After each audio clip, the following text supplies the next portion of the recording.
The Man and the Allen.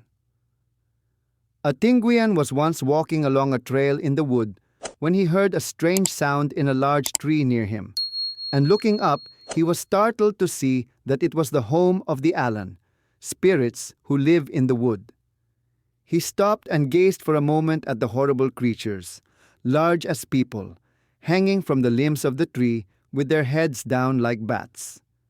They had wings to fly, and their toes were at the back of their feet, while their long fingers, which pointed backward, were fastened at the wrist. Surely, thought the man, these terrible beings will eat me if they can catch me. I will run away as fast as I can while they are asleep. He tried to run, but he was too frightened, and after a few steps, he fell face down on the ground. At this, the Allen began to wail loudly, for they saw him fall and believed him dead, and they came down out of the tree with gold and beads which they laid on him.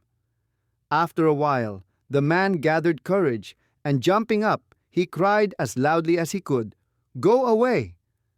The Allen did not move, but they looked at him and said, "Give us the one bead nagaba, a peculiar bead of double effect, and you may have the rest."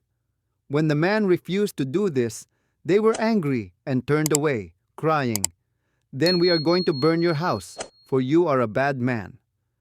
Thereupon the man went home as fast as he could go, but very soon after that his house burned, for the Allen kept their word.